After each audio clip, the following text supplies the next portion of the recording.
Bueno, muy bien.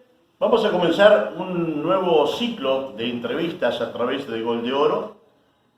Ciclos que indudablemente van a tener este video que vamos a comenzar a hacer a partir de hoy y que van a comenzar a desfilar distintas figuras, distintos integrantes, dirigentes de nuestro fútbol principalmente.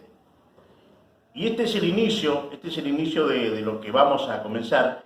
Y por supuesto que hemos elegido a la persona, creemos para nosotros, que tenía que arrancar en este ciclo. Y me refiero justamente al presidente de la Liga Congreso de Fútbol, el doctor Julio César Laroca. Y para eso le queremos agradecer que nos haya recibido en su estudio y vamos a hablar un poco de la vida del dirigente. Julio, buenas tardes y gracias por recibirnos. Ustedes, gracias a vos, Jorge, y a este programa tan escuchado que es Gol de Oro por el LT15, que diariamente nos trae la novedad del fútbol y el deporte integral. Julio, la idea de todo esto, ya lo hemos hablado un poquito fuera de cámara, ¿no? La idea es conocer un poco la vida del personaje, la vida del dirigente, la historia de cada uno. Nacido en Concordia hace 60 años más o menos. El 8 de septiembre ahora vamos a cumplir 60 años, nació en Concordia el 8 de septiembre del 60. Y bueno, desde muy chiquito siempre me apasionó este deporte. Por algunos años lo jugué, lo practiqué. Por entonces en un club de barrio como era el Club Atlético Libertad, donde zona en la cual viví hasta que me casé, hasta que me fui a estudiar, mejor dicho. Ahí me quiero detener porque quiero comenzar a recorrer la historia un poquito del barrio del Sarfield, ¿no? Donde ahí de alguna manera había apellidos, y me corrige si estoy equivocado, pero había, digamos, creo que la cancha del Cerrito se llamaba, la que estaba debajo del aserradero, ahí contra la vía, Alberdi y la vía, y ahí estaban los Burruchaga, a la vuelta los Gallegos, Cartucho y el hermano mayor que no me acuerdo, Enrique, exactamente. También estaba un poco más acá, por calle Bolivia, los Bogados, los Casati, Poche Sato, que nació ahí, gran, de alguna manera, piloto de FIA 600, la mejor época del autódromo de allá de Juan 23. A la vuelta, un poquito más lejos, quizás no llegado al fútbol, pero también estaban los Moreni. Digo, son apellidos todos que hicieron. Y además, recién nombraste a Libertad. Y en esos terrenos, en eso donde está plantada esa manzana, de acuerdo a algunos libros que he podido tener la suerte de poder leer, Libertad nació medio por ahí. Esa es la historia del primer campo de juego que tuvo la institución de Libertad. Claro, después se fueron de ese lugar, ¿no? Pero ahí nació y hay varios apellidos futbolísticos muy importantes.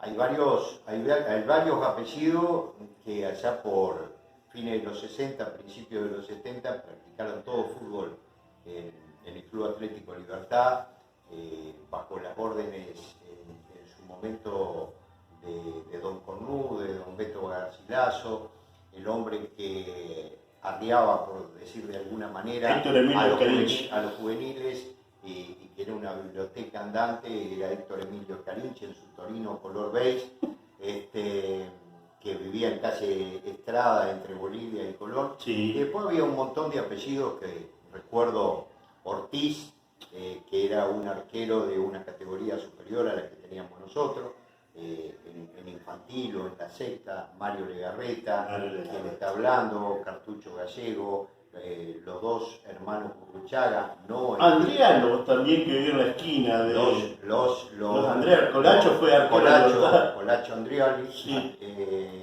Después estaban los Bogados, los Casati, sí. Los Morelli, que estaban un poco más ligados al fútbol, al básquet, sí. pero también el más chico de ellos, que creo que es viajante, complementaba con el fútbol. El otro es abogado. El otro es funcionario del Poder Judicial, Sí, sí, Ricardo Moreno. Ricardo. Y había otros tantos que bueno, nos juntábamos o donde hoy es la parte del Mansore, al costado de donde está esa mini represa, o nos juntábamos en un campito que había en calle Mitre entre La Madrid y Bolivia, atrás de los Mauricio Echeverry, que Sí. la concesionaria John Deere Sí. estaba en 1 de Mayo casi. La entrada por 1 de Mayo. Sí. Actualmente hay una cancha Sí. de fútbol chico. Sí. Ahí empezamos a transitar. Sí. Y eso lo traslada un poco a la escuela primaria del Mazo Vélez Arfiel. Claro. Vélez Arfiel, que todos quienes vivíamos en la zona, después había otra serie de muchachos que vivían en Catamarca, entre Colón y Bolivia, todos íbamos a la escuela Vélez Arfiel, arrancamos ahí, y bueno, ya después cuando terminamos el 7º grado, con maestras importantes como era la señora Vid, que era la madre de Fabiana Vid, que hoy es ingeniero civil, pero maestras impecables, que en verdad nos enseñaron un montón de cosas y fundamentalmente nos enseñaron una serie de valores que, a pesar de que transcurren los años y a pesar de las cosas a veces sin fundamento que se dicen, uno las lleva consigo en lo más interno o en lo más profundo de uno y las pone en práctica diariamente. Obviamente, como seres humanos que somos, nos podemos equivocar todos, pero hay valores esenciales, fundamentales, que uno lo tiene muy claro. Seguimos transitando. ¿Y secundaria dónde, Julio? Secundaria Escuela Comercio, Escuela de Comercio. Gerardo Victorín, también con otro montón de muchachos que hemos conocido, algunos que continuamos, caso Mario Bruchaga, caso Mario Legarreta, caso los mismos chicos de Moreni, que uno iba a Nacional y otro a Comercio, pero sí. Todos transitamos por ese lado. Otros quedaron en el camino, que no quisieron seguir, se dedicaron a trabajar. Eran tiempos donde ser empleado de un banco era un lugar importante para desarrollar el trabajo y se ganaba bien. Algunos, aún no habiendo terminado la escuela secundaria o no haber continuado en la escuela secundaria, entraban de ordenanza en los bancos y demás. El correo y el ferrocarril eran dos instituciones también que en aquel momento eran muy interesantes para los jóvenes. A ver, en ese momento era el Club Libertad, el Club Wander y la Pasarela. Sí. Ese era, y el barrio Paredón, por supuesto. Es decir, antes de la gestión de la intendencia de Gustavo de Bordet Padre, que fue quien erradicó el barrio Paredón y lo llevó fue uno de los primeros barrios que se trasladaron a la zona noroeste. Ahí estaba el barrio Paredón y ahí salían las comparsas de los muchachitos del Lesca, del Paredón, las comparsas que iban a los corsos de calle Entre Ríos. Es decir, toda una infancia que muy linda, a pesar de que cada uno hemos tenido nuestras cuestiones a nivel familiar, pero muy linda al fin, que uno, con el paso de los años, han pasado más de 40 y tantos años, y uno a veces, no sé si te sucede a vos, Jorge, pero las cosas malas uno trata de no recordarlas, la buena la tenemos. Uno va borrando. Bueno, esto forma parte de una infancia con muchas carencias, porque mi padre era un empleado de la construcción y mi madre una maestra particular con muchas carencias, pero que con las horas extras que mi padre trabajaba, nos hicieron, y con sus horas extras y con su salario normal, nos hicieron estudiar a mi hermano y a mí en una facultad. Y con lo que mi madre cobraba como maestra particular, vivían ellos. Claro. Así que, digamos... ¿Cómo nace la vocación del derecho?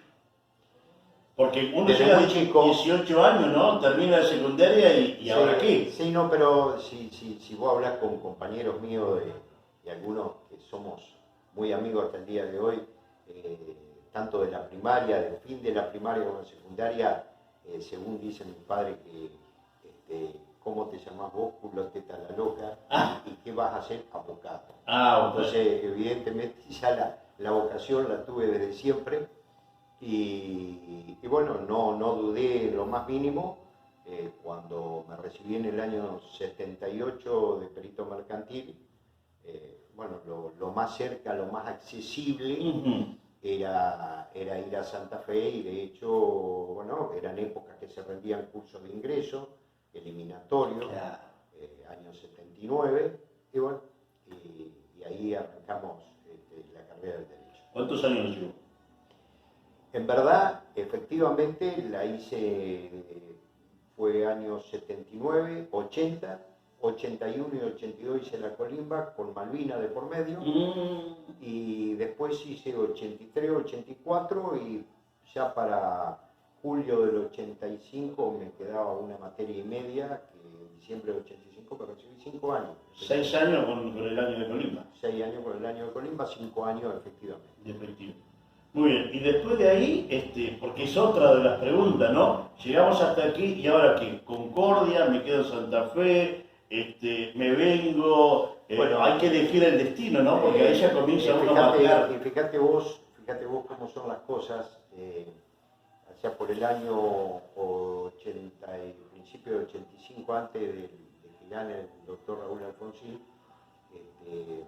vamos a una reunión a Minas Clavero, Córdoba, y conozco a quien por entonces era gobernador de Río Negro, que era Álvarez Guerrero. Y bueno, digamos, tuve la posibilidad de ir a trabajar a la gobernación de Río Negro, pero nos salió por ese entonces un poder de la municipalidad, a quien hasta el día de hoy es mi socio en el estudio, y bueno, eso fue lo que me llevó a decidir quedarme en Concordia, a pesar de que allá era un buen sueldo, un sueldo seguro y demás, pero con los avatares de la política, como siempre sucede. Claro. Habíamos quedado de que al año 85 ya instalado en Concordia con el estudio en marcha, pero enseguida llega la liga. ¿Cómo llegamos a la liga concordiense, Julio?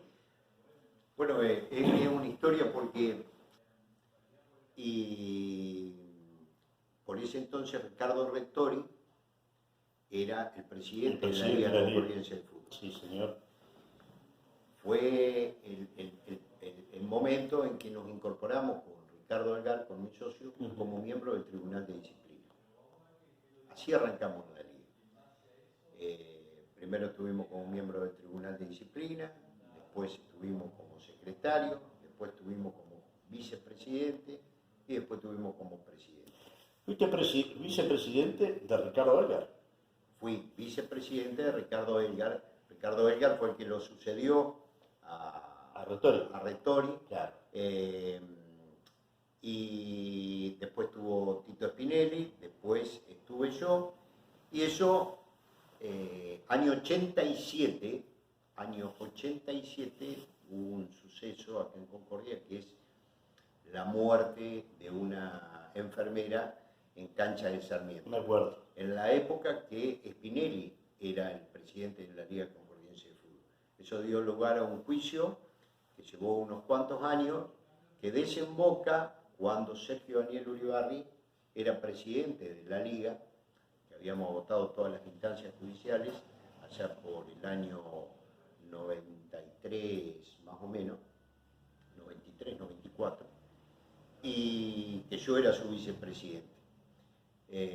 Pues bien, aplicando la ley del deporte, la llamada ley de la Rúa, fue que se nos condena solidariamente a la liga, a los dirigentes, a pagar una suma de dinero que rondaba los $250.000 en aquel entonces. Hoy sigue siendo $250.000. $250.000. Es mucho. Era una plata importante, que bueno, después eso derivó en un crédito del Banco BIS Cooperativo. Bueno, es toda historia futura, pero Pero en el año 86 arrancamos como miembro del Tribunal de Disciplina de la Liga. Bueno, ¿llegás a la presidencia en el año 95? No. Llego, por ese entonces era de 2 años el mandato, 87-91 fue Spinelli, 91-93 fue, 91-93 fue Edgar, y del 93 al 95 fui yo, y después fui vicepresidente de Olivar. De Olivar, ya. Y desde el 2005 en la presidencia de la Liga. No. En el año, ¿cuándo fue la Copa América en Uruguay? Año 93. Año 93. Sí. Ahí traemos la idea, de hacer un estadio de fútbol. Fíjense, pongan atención ustedes que donde actualmente está enclavado lo que se está haciendo, es una herradura y en un pozo tal cual es el estadio de Paysandú.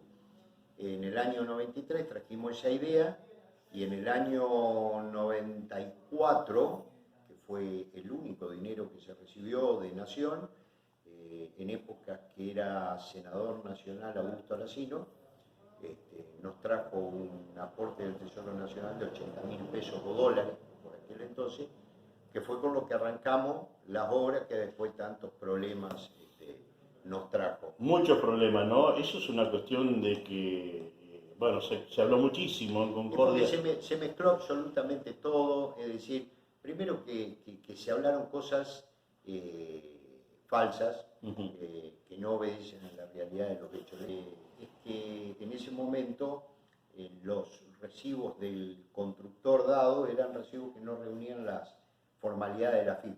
Entonces, para el Tribunal de Cuentas no era una rendición correcta, pero estaba demostrado que el dinero se había invertido en los módulos de cemento de ¿La empresa dio quiebra, por eso no continuó, o porque no vino más el dinero, o fue justamente se para por esos recibos?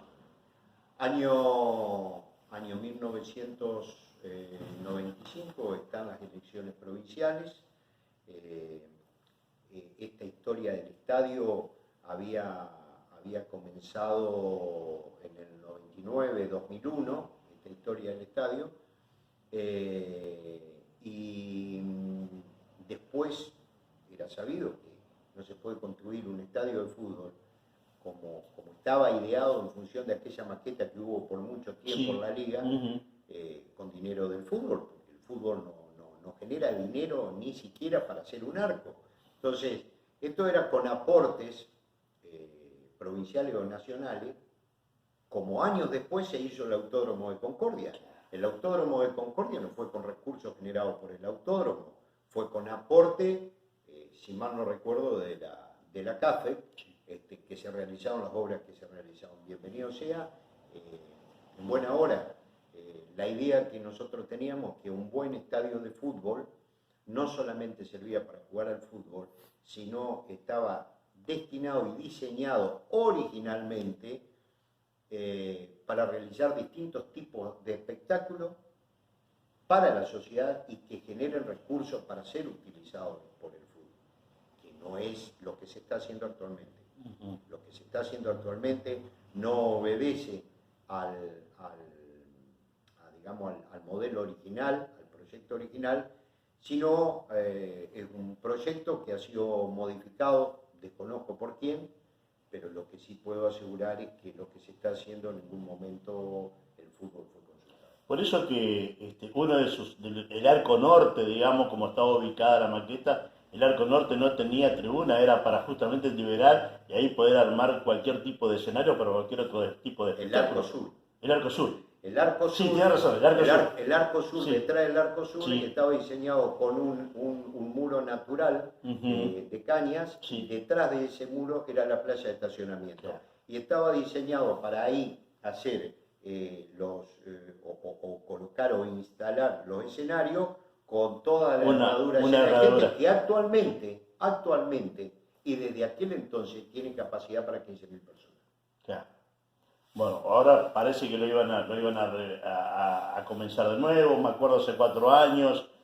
No, que lo han comenzado. Sí, lo han comenzado, pero volvió a detenerse de nuevo. Sí, está bien, pero más allá de la detención o no, el tema es que le han cambiado el proyecto. Y han cambiado el proyecto. Entonces, donde ustedes pueden advertir todas las columnas de cemento del lado oeste, todas esas columnas de cemento, en esa estructura iba la Secretaría de la Liga, iban los vestuarios, iban la cabina de transmisión, etcétera, etcétera, etcétera. Que hoy cambió todo, absolutamente todo. Sí. Lo único original que está son las tribunas que se hicieron de aquel entonces. Volvemos un poquito a la Liga, calle Rivadavia. 582. 582. ¿Propiedad de la Liga? Propiedad de la Liga. Propiedad de la Liga que se compró allá en la década del 70 por una comisión directiva donde era conducida, ¿cómo el apellido? De estos muchachos que viven enfrente, en calle Estrada, enfrente de la plaza Urquiza, ya me voy a acordar. Pero bueno, fue con anterioridad a la comisión de Rectori, se adquirió esa propiedad, ABA. Ah, el doctor Aba. El doctor Aba. Esa propiedad se compró y luego, allá por el año 2007, cuando estaba de presidente de la Comisión Técnica de la Delegación Argentina en CTM, Juan Carlos Chaga, entre otras cosas que hizo para el fútbol, se reformó la Liga Concordiense de Fútbol, se modernizó, que fue la inauguración con la presencia del Consejo del Pleno del Consejo Federal de Fútbol, primera vez en Concordia, en la historia, y primera vez en la provincia de Entre Ríos. Hablando del Consejo Federal, ya tenemos que hablar de que, ¿cómo llega La Roca a AFA? Consejo Federal. Hasta el año 2003-2004, habíamos tenido una incursión, pero habíamos tenido una incursión con Sergio Uribarri, por aquel entonces, pero como oposición a la conducción de Julio Grondona, porque desde Concordia fue que salió el torneo argentino A, que se terminó de decidir en una reunión en Olivos, debido a que Julio Grondona no quería que este torneo salga, el argentino A, que se llama Federal A. Sí. Y bueno, eran muchas reuniones en la confitería de los amigos ahí en frente al obelisco, Corrientes y Carlos Pellegrini, con distintos dirigentes de distintos clubes de todo el país, que con algunos han fallecido y otros inclusive tengo contacto. Y bueno, sendas reuniones hacíamos en el Hotel San Carlos con un amigo de muchos años que fue el presidente de la Liga Paranaense de Fútbol, que era Hugo Molina. Hugo Molina fue en definitiva el que me llevó. Primero tuvimos una incursión en la Federación Entrerriana de Fútbol y después me llevó al Consejo Federal, en ese entonces como asambleísta por la región mesopotámica, elegido por el voto de la Liga de Misiones, Corrientes y Entre Ríos. Bueno, y ahí empezó un derrotero como dirigente del Consejo Federal, primero como asambleísta, después como representante y después durante 6 o 7 años como miembro del comité ejecutivo representando a la Liga del Interior en el comité de AFA. Después, en la época un poquito anterior al 38-38, un año antes, cuando asume Roberto Fernández como presidente del Consejo Federal, yo tengo 8 meses, 9 meses, un año de descanso y bueno, después me ofrecen la vicepresidencia del Consejo Federal. Una vicepresidencia que indudablemente estaba a un paso de ser el presidente, incluso por ahí se habló mucho de que podía llegar a ser el presidente. Pero eso yo sé que en un tiempo no muy lejano puede llegar a ocurrir, pero bueno, no me voy a adelantar porque esto va a quedar grabado y a lo mejor por ahí no sale, ¿no? Pero tengo entendido que por ahí en un año o dos podemos tener presidentes de acá. Pero eso es mío. Doctor, a ver, y un poco la liga. ¿Qué es la liga para Julio César Larroca? Es mi segunda casa.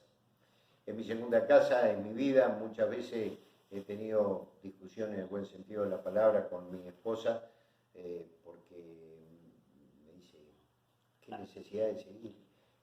Yo no me veo viviendo sin la liga, porque voy a cumplir 60 años y de los 60 años tengo 40, 30 y pico, 40 años relacionado con el fútbol de Concordia de una u otra manera. Pero aparte, porque digamos, hay que poner en contexto todo esto, porque a mí me dicen, muchas veces escucho el fútbol de Concordia, ¿por qué no tiene equipos como Gualeguaychú? ¿Por qué no tiene equipos como Concepción de Uruguay? ¿Por qué no tiene equipos como Paraná?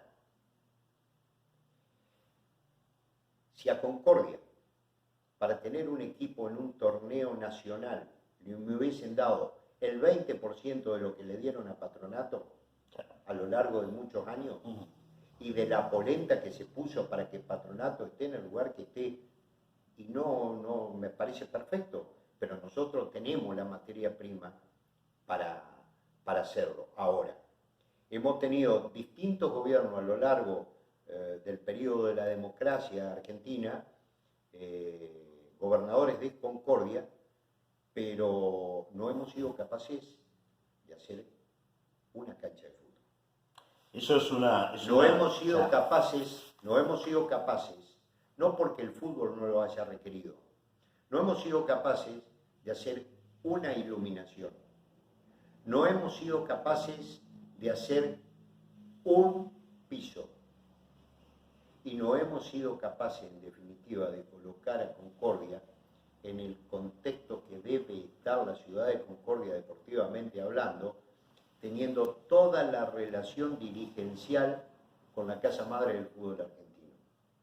Por acción o por omisión, seguramente hemos tenido alguna falla, porque los estadios de Concordia, salvo estos dos estadios que se construyeron en la época que Juan Carlos Chagas estuvo al frente de CTM, léase el estadio del Club La Bianca y léase el estadio del Club San Lorenzo de Villadela, y algunas otras mejoras menores que se hicieron en otra cancha, salvo eso, el Estadio de Libertad, creo que allá por el año 2008, 2009, 2010, se hicieron algunas mejoras con ayuda del gobierno provincial en el piso. Las tribunas es la que hizo Macho Castriñano. Sí. Las tribunas de madera es la que se compró algún club de Buenos Aires en la década del 70. Sí. La iluminación es la que hizo Macho Castriñano con los bailes del Club Libertad de carnaval. Sí. La cancha de Wander, a ver, como yo hablaba con los dirigentes de Wander y con los dirigentes de comunicación, hasta el día de hoy, uno puede transitar por la avenida Carriego. En el año 2003 se remodeló el Parque Mitre, Sí. con fondo de la Comisión Administradora del Fondo de Salto Grande, CAFE, Sí. año 2003. Una inundación por aquel entonces le voltea el muro al Club Libertad, que dan atrás de los sanitarios del Parque Mitre. Hasta el día de hoy está caído. La pregunta que uno se hace es, ¿no han existido fondos en la Comisión Administradora de Salto Grande como para levantar el muro que cayó en inundación? Digo, se hizo toda la remodelación de la costanera, donde hubo un obrador durante mucho tiempo, donde era el predio del Club Comunicaciones Concordia. Sí. No podíamos hacer un muro. Es decir, entonces hay como una desidia, lo mismo pasa... Y lo nuevo le pasó peor todavía, porque bueno, de última comunicación hoy tiene tejido y está, digamos, está estéticamente cerradito, pero lo que le pasó a Wanderers, es decir, 100 metros más adelante, Wander tiene totalmente destruido el muro y fue justamente Pero por la digo, en situación. obra, Y en la obra, obra de la costanera, ¿por qué no? digo, en obra de ese calibre, Sí. en obra de ese calibre, hacer un cerramiento bien hecho no costaba absolutamente No. nada y era una manera de contribuir con el deporte. Sí. Entonces digo, la cancha de comunicaciones igual que en la década del 70, la cancha de Wander igual que en la década del 70, la cancha de Sarmiento similar a la década del 70 con algunas pequeñas mejoras. Sí. E hicimos, se hizo una escuela dentro del programa Mi Escuela, Mi Club, se hizo una escuela en el Club Sarmiento que lamentablemente, digamos, el club como tal no tuvo ningún aporte a partir de esa escuela. No tiene ningún beneficio, cierto. Volviendo a la liga, hubo una época que el fútbol estuvo muy Año 2002. y 8 que, clubes. y que hubo, 8 clubes. Bueno, había que remarla, ¿no? A ver, a mí me gusta ser sincero y hablo con conocimiento de causa. Cuando pasa lo que pasa con el tema del estadio, con la denuncia Sí. penal, etcétera, etcétera, etcétera, 2001, 2002, con un fútbol absolutamente alicaído producto de la crisis, con algunos dirigentes que se fueron, quedamos pocos. Dentro de los pocos que quedamos, fueron 8 clubes de los 22 que existen actualmente, 8 clubes y muy pocos dirigentes. Y te diría que quedamos por ese entonces 3 dirigentes. 2 que estábamos y 1 que no estaba. Claro. 2 que estábamos y 1 que era contador. Y hubo que regularizar todo a partir de una comisión normalizadora, con un proceso de regularización en persona jurídica, que bueno que lo hicimos junto con Juan Valerio Peruchena, que era el que estaba conmigo, y con Horacio Sandoval, que era el contador, que conjuntamente con Cortina, que por ese entonces Horacio trabajaba con Cortina, que conjuntamente con Cortina fue que normalizamos la liga y en el año 2003 arrancamos con ímpetu, pero todo empezando de cero. Todo empezando de cero.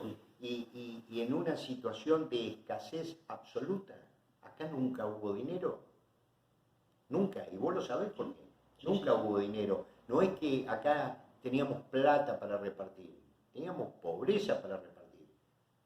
Es más, en esta pandemia, con el poco dinero que habíamos recaudado a principio de año, porque estábamos a una semana de empezar el campeonato, de los pases, nos hemos ido manteniendo y estirándolo para poder pagarle a los chicos, porque la luz tenés que pagar, porque el teléfono tenés que pagar, porque el impuesto lo tenés que pagar, porque el agua lo tenés que pagar. Internet tenés que pagar. La fotocopiadora tenés que pagar.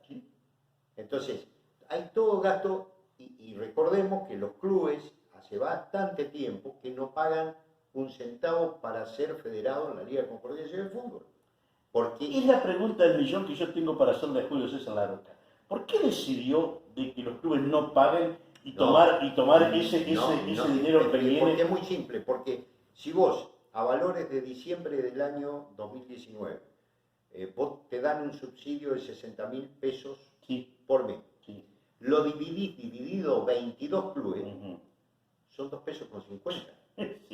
Entonces, en lugar de darte 2 pesos con 50, te dejo como pago de la cuota societaria. ¿Se entiende, ¿Se entiende lo que digo? Sí. Entonces, esa es la historia, pero nada más. No, yo nada más. Entonces los clubes lo único que tienen que pagar son los déficits. Si no le alcanza la recaudación, y si le alcanza la recaudación, no paga nada. Pero ¿qué es lo que corresponde? Es para sacarle un peso a los clubes. A ver, tal vez me expresé mal, no es que no pagan de manera directa. Totalmente, sí. No, en otros lados reparten los 2 pesos con 50, pero tienen que poner hoy, al día de hoy, 2 o 3 mil pesos por mes cada club, ¿no? En otras ligas. Sí, es así. Es decir, siempre, y tal vez sea eso una de las razones de mi permanencia, siempre hemos sido pro clubes. no contra clubes, siempre tratando de dar un beneficio al club dentro de lo poco que podíamos tener. Pero es más, desde la liga se gestionó en esa época que se hicieron obras de infraestructura, la cancha de la Bianca, desde la liga, la cancha de San Lorenzo, desde la liga, los vestuarios del predio de ferrocarril en Salto Uruguayo, desde la liga, los vestuarios de la cancha Nebel, desde la liga. Claro. Es decir, ¿Sí? todo ese tipo de cuestiones las hemos gestionado porque en definitiva yo entiendo que clubes y liga no son dos compartimentos distintos, sino los dos parten de una misma cosa. Seguro. Volvemos al Consejo Federal, mucha participación. Esto le ha permitido relacionarse muchísimo con mucha gente. Me imagino que debe tener muchas anécdotas con dirigentes importantes del fútbol, además de tener presencia en algunos mundiales, de poder viajar. Es un desafío muy interesante para cualquier dirigente del interior llegar a AFA, ¿no? Sí, sí, pero hay que saberlo usar. Pero también tiene sus pros y tiene sus contras. Me imagino. Mientras vos sos un dirigente liguista solamente, no tenés problemas con nadie. Cuando vos entras a sacar un poquito la cabecita del agua, entonces ahí vienen, lamentablemente vivimos en una sociedad egoísta, que mira la casa del vecino y no mira su propia casa.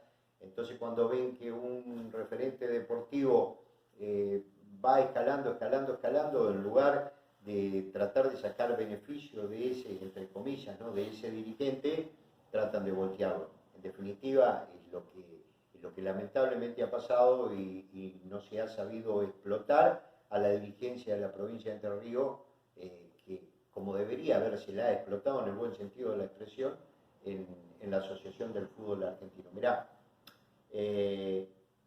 nunca antes habíamos estado tan bien posicionados a nivel de la Asociación del Fútbol Argentino, con asambleístas, con representantes, con miembros de comisiones, miembros del comité ejecutivo, con posibilidades a través de la presencia en el comité ejecutivo de tener contacto y relaciones personales con los presidentes de los clubes, no con los vendedores de ilusiones, con los presidentes de clubes, para que no te vengan a robar jugadores, para firmar convenios con determinados clubes que, como en una época lo hizo Salto Grande, que son el dinero que le está ingresando por algunos jugadores, pero no por el derecho de formación, sino por el convenio que en su momento se suscribió. Claro. Y lamentablemente no se supo usar, que tal vez la realidad nuestra de cada día hubiese sido diferente. Pero bueno, yo insisto, la vida es así y uno tiene que respetar. Yo sé que de la persona que le voy a nombrar a usted ha manifestado mucho respeto y me gustaría que lo defina, porque sé que por ahí tuvo más de una vez contacto directo con Julio Humberto Grondona.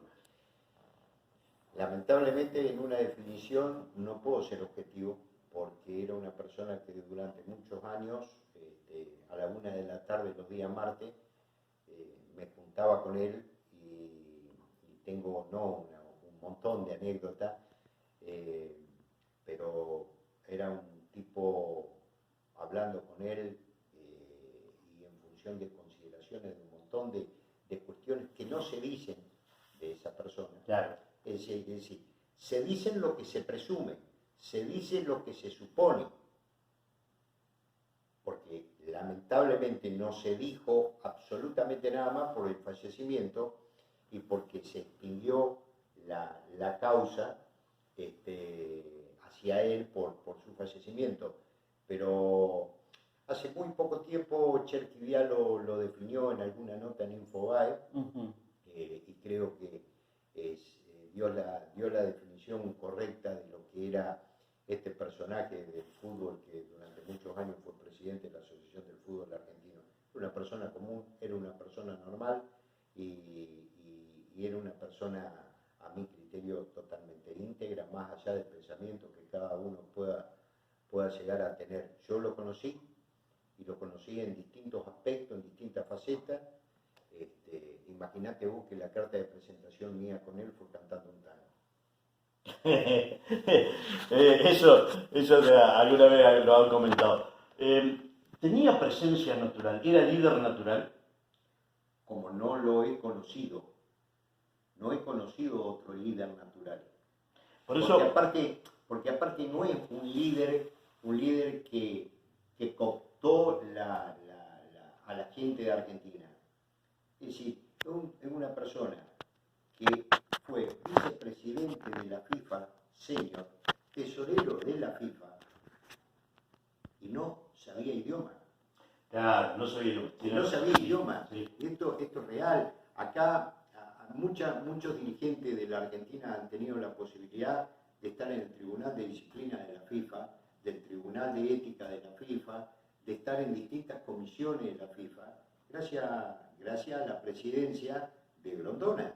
Es decir, la presencia del fútbol argentino institucionalmente, no creo por bastante tiempo que tenga la presencia institucional como la tuvo hasta el año 2014, sinceramente. A ver, y voy a usar una frase un poco chabacana. Es por eso de que al perderse esa figura que, a ver, de que se paraba y que nadie se animaba a refutar porque él tenía una respuesta adecuada para todo esto, es que hoy al dirigente al que está de turno, ¿no? Se le anima a cualquiera. Por eso que hay un poco un desbarajuste hoy en la Pero la manera de manejarse es distinta, es diferente. Quisieron emularlo, pero es imposible. Es diferente. Julio te sacaba, pero Julio te daba. Claro. Julio te sacaba, era un toma y daca. Julio te sacaba y Julio te daba. Fíjate una cosa, durante el tiempo que estuvo Julio Grondona de presidente, desde que nació el Argentino A hasta que falleció, el Argentino A no recibió un centavo de AFA. Porque será alguna vez que tendremos que discutir si aquella vieja división entre unitarios y federales del siglo XIX no se sigue dando hasta el día de hoy en el fútbol. Yo digo que sí. Entonces, digamos, entiendo yo que la lucha, la discusión, debemos darla dentro de las estructuras institucionales, sabiendo que no es tan fácil, porque no es fácil, es más fácil repartir entre 30 equipos que repartir entre 2.300. Claro. Y aparte hay que tener muy en claro que la Asociación del Fútbol Argentino, hasta la modificación del estatuto, ahora con la comisión normalizadora, que se aprobó en el año 2017, hasta ese momento se hablaba de directa e indirectamente afiliados. Y hoy, los directamente afiliados a la Asociación del Fútbol Argentino son las ligas del interior, no son los clubes. Digamos, hasta el 19 hicimos un torneo más que interesante. Yo creo que los últimos 4 o 5 años fueron más que interesantes. Yo voy a preguntar, ¿por qué es tan rico y tan participativo el fútbol de Concordia? A pesar de todo lo que tenemos nosotros lo vivimos domingo a domingo. Sí. Y lo vemos en todas las canchas, ¿no? Porque con todas las dificultades que tenemos... todas las dificultades que tenemos, mirá, yo tengo que rescatar, pero enormemente, agradecer enormemente a los nominados dirigentes de clubes, sí. A los directores técnicos de las inferiores, a los legos, pero directores técnicos al fin, que domingo a domingo ponen en cancha un montón de chicos que lo contienen de los barrios, en muchos casos en situaciones en cuanto a alimentación respecta baja, por darle alguna denominación. Sí, señor. Porque gracias a ello, en el 2003, pudimos resurgir de las cenizas. Y gracias a ello, por lo que hacen dentro de la cancha, fíjate vos, en los dos o tres últimos años, hemos llegado con discusiones, gracias a Dios, porque llegaban 3 o 4 equipos con posibilidad de salir campeón. En el año 2019 Libertad se corta en las últimas 2 fechas, pero venía... Partido clave fue aquel que gana allá 1-0 el 9 de julio. ahí saca la diferencia y creo que quedaban 3 fechas más. Y lo mismo, fíjate vos, en un torneo de 12 equipos, había 4 que peleaban para salir campeón, Sí. y había 4 que peleaban para el descenso. Es decir, de 12, eran 4 que peleaban por algo, y que terminaban 3 o 4 equipos en el medio que no peleaban por nada. Ahora bien, tenemos un petit torneo en el mes de diciembre, tenemos un triangular por el descenso, con 2.000 y pico de personas en cancha de Libertad. Por eso estoy yo por ahí, desde nuestro lugar, como lo hacemos a veces con Darío y con los demás muchachos, ¿no? No estamos de acuerdo con que no exista descenso, no estamos de acuerdo con que haya una única categoría, porque la esencia se va a perder y lo acaba de marcar muy bien. De año 19, 4 equipos pelean arriba, 4 pelean abajo. El único problema que te podés encontrar es que por situaciones ajenas al fútbol, sino por situación económica de la institución X, digamos, vos te encuentres con 6 equipos en la Divisional B. Con 6 equipos no podés jugar en una Divisional B. Ahora, habrá que discutir en ese escenario. Hoy tenemos 9 equipos. Pero digo, yo tengo que valorar, porque yo soy un convencido, y te lo dije fuera hace un rato, que no creo que sea nada igual después de esta pandemia. Claro. Entonces, yo creo que ninguno somos dueños de la verdad absoluta. De pronto todos seremos dueños de la verdad relativa. Y tendremos que rediscutir, a ver, qué divisionales jugamos, si seguimos como hasta ahora, si no seguimos como hasta ahora en función de la cantidad de equipos, pero en cualquier caso, tenemos que ver alguna fórmula que tengan un castigo para el descenso. Es decir, o para quien sale último tengan algún castigo. Deberemos rediscutir. Sinceramente, yo no tengo la verdad absoluta, no tengo certeza, tengo tal vez más duda que certeza, pero como hemos hecho siempre, seguramente con los dirigentes de los clubes y escuchando absolutamente todas las opiniones, trataremos de sacar la mejor fórmula posible. La verdad, ¿usted recibió el alumni? En realidad, premio... gané 2 veces el alumni, Uh-huh. sí, el premio alumni como mejor dirigente de la Mesopotamia, en el año 2006-2008. No es poca cosa, ¿no? Es un bálsamo, es una caricia al corazón, al alma, ¿no? Para alguien que más allá de todo, toda la semana está en AFA, toda la semana viaja, toda la semana va y viene y trae y siempre ahí, ¿no? Al pie del cañón. Y mirá, Jorge, en mi vida yo sé que tengo amigos, tengo detractores, tengo gente que me quiere, gente que me odia, son las reglas del juego, las entiendo. Ahora, lo que sí puedo decir con absoluta honestidad es que he dado los mejores años de mi vida por el fútbol.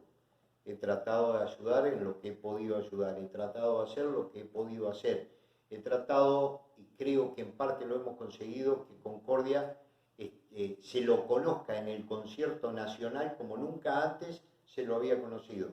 No nos olvidemos que eran otros tipos de campeonato y demás, pero fue en una sola oportunidad cuando Juventud Unida de Benito Lequerén tuvo la performance que tuvo allá por la década del 70. Sí.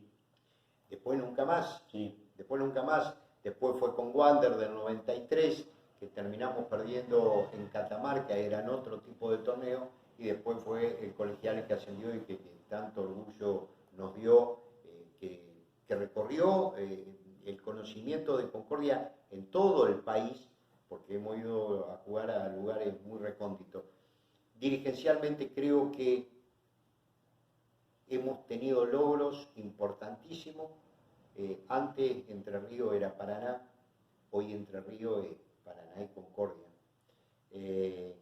Nunca antes había existido contratación por la Asociación del Fútbol Argentino de un árbitro de Concordia. Uh-huh. Nunca antes. Ahora existen. Sí. Y estos fueron todos logros que se fueron trabajando. Nunca antes había venido a Concordia un Consejo Federal, vino. Nunca antes habíamos tenido 2 o 3 equipos participando en un Federal B, lo tuvimos. En algún caso por invitación y en otro por logro deportivo. A ver, si uno hace el debe y el haber, y en la carencia absoluta económicamente hablando, hemos jugado campeonatos interesantes. Y hemos jugado campeonatos nacionales de sub-15, Sí. porque los Bou nacieron de esa selección que fue a jugar a Bariloche. Sí. Más otros jugadores de Salto Grande que también jugaron en esa selección, que era la época dorada del Club Salto Grande, donde salieron muchos de ellos, o Nivel y Comunicación en el caso de Gustavo. Entonces, digamos, se hicieron. Generalmente se habla de otras cosas, Claro. pero esta es la realidad. Esta es la realidad. En el debe y el haber, digamos, como dirigente, nos está debiendo, yo el otro día lo dije ya medio en el final del programa, ¿no? Creo que Concordia se merece una categoría más. Sí. Se merece tener un Absolutamente. equipo fijo en el Absolutamente, argentino, debemos ¿no? trabajar deportivamente todo para ello.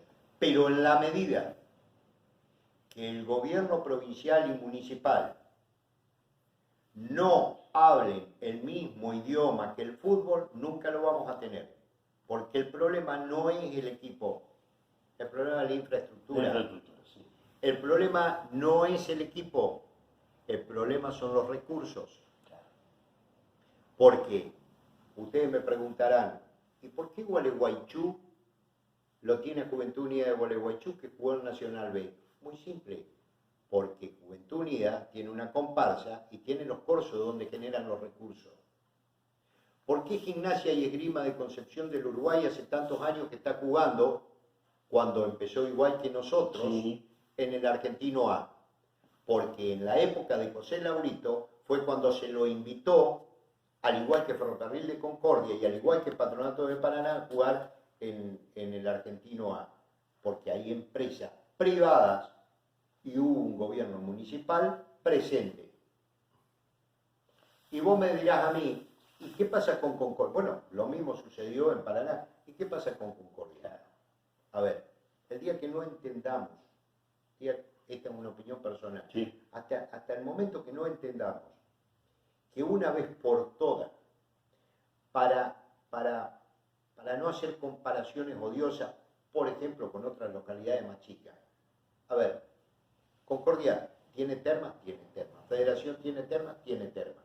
Ahora, ¿qué es federación y qué es Concordia? Claro. Turísticamente hablando. Sí. Lo mismo pasa en el deporte. Tenemos toda la materia prima, pero no tenemos la infraestructura, porque si nosotros, imaginémonos que mañana nos dicen, tienen una plaza en el torneo federal A, más allá cómo vamos a dirimir quién va. ¿Dónde jugamos? Sí. Hay que poner mucha plata en ¿Dónde el jugamos? Hay que poner mucha plata en el A mí me dicen, vamos a jugar torneos de verano para generar recursos para el torneo oficial que te va a clasificar para un torneo provincial y nacional. Bien, ¿en qué cancha jugamos si la iluminación es carente absoluta? ¿Sí? Es más, Sí. la cancha de Libertad hasta no hace mucho tiempo tenía los cables en la década del 70. Sí. Y por eso no se le podía poner una luminaria de mayor potencia. A ver, ha mejorado, la cancha de Libertad se mejoró un poco, nada más para diciembre del año 19, que se jugaron, porque tampoco era una luz, no es óptima la luz. No. Está mejorada, nada más. Nada más. Está mejorada. Entonces digo, pero además... Bueno, pero déjame terminar con esto. Es decir, es absolutamente cierto eso. Pero digo, ¿de dónde van a salir los recursos del fútbol? No los tiene el fútbol. Claro. No los tiene el fútbol. Claro. Tenemos que trabajar sobre una ley provincial que nos desvincule de los recursos del IAFA y que se genere y que vaya a un fondo específico para que no entre en la renta general de la provincia y que se pueda ayudar a los distintos deportes, no solamente al fútbol. Hay un montón de cosas para hacer, pero tenemos que entender que esto lo tenemos que hacer todos juntos, sin distinción de deporte. Esto fue lo que intenté plasmar en algunas reuniones de lo que iba a ser el Consejo Municipal de Deporte. Claro. Esto es lo que intenté plasmar. Y en ese entonces, en ese momento puse como ejemplo el estadio. de las cosas que no debían volver a suceder, la desunión, para que una vez Concordia más, a ver, si tiene que ir uno de canotaje, vamos a llevarlo todo a canotaje, y tienen que ser todas las partes en función de algo común, dentro de lo cual una polea importante en este juego es el periodismo. Cierto. Julio, a ver, ya medio sobre el final, ¿qué le ha dejado la Liga Concordiense? Yo sé que económicamente no, ya lo sabemos. ¿Qué le ha dejado a Julio César Larroca tantos años en el fútbol? Gracias a la Liga he podido conocer un montón de gente a lo largo de los años en todo el país y en algunos lugares del mundo, que hasta hoy tengo relaciones personales. Me ha dejado un montón de amigos, de compañeros. Mirá, te voy a contar una infidencia de estos días. Todo el mundo sabe que con el Colo Díaz, que es un amigo, hemos tenido diferencias. Diferencias futbolísticas. Ahora, créeme que estoy en contacto permanente con él cuando lo pueda hacer, y poniéndose el fútbol y yo en particular a disposición de él, porque por este difícil momento que está pasando, que estoy convencido que va a salir adelante, porque tiene mucha fuerza, una polenta, una gana. Entonces, me ha dejado muchos amigos. Económicamente nunca perseguí un beneficio económico. Amo este deporte. Saben perfectamente que administramos pobreza, no riqueza. He tenido la posibilidad, gracias al fútbol, de que el ISDE, que es un instituto de España, me haya nombrado embajador en Argentina para los cursos de Derecho Deportivo y los posgrados de Derecho Deportivo en la Universidad de Madrid, que la verdad que no son cosas que se publican, ni mucho menos. Es cierto, nos estás contando algo que no sabíamos. Y bueno, he tenido oportunidad de ir a congresos de FIFA, de Derecho, pero bueno, en fin, qué sé yo, son todas cosas lindas e interesantes. Le voy a hacer una de las últimas, y si le quiere tirar afuera, pues la tira afuera. ¿Usted me puede decir, la Liga me dio este amigo y nombrarlo? ¿O vamos a caer en alguna situación de que no? No, son muchos, es más de uno. No, son muchos, inclusive con vos fíjate que cuando arrancamos la comisión de apoyo del ferrocarril, el Argentino A, Mario Sánchez estaba en esa comisión. Entonces, por eso te digo, son un montón, inclusive alguna gente que puede pensar, pero ¿y si estaban enemistados? Yo no estaba enemistado con nadie, al contrario, yo de todo rescato algo positivo. Días pasados tuvimos una conversación larga con Mario Gurruchaga, quedamos en juntarnos, porque en definitiva los años pasan, nos estamos poniendo un poco viejos y no estamos para andar peleándonos por pavadas, sino yo creo de que debemos aprender de que si todos juntos tiramos del carro vamos a lograr cosas importantes. Tal vez esas cosas, porque esto se puede juzgar porque un equipo ascienda de categoría, yo creo que hay muchas cosas por donde la podemos encarar, pero tirando todos juntos, con la diferencia de criterio, con la diferencia de óptica, de visiones, pero tirando todos juntos, nadie es dueño, la verdad. ¿Hay alguien a quien agradecer infinitamente? A mi mujer, a mi socio.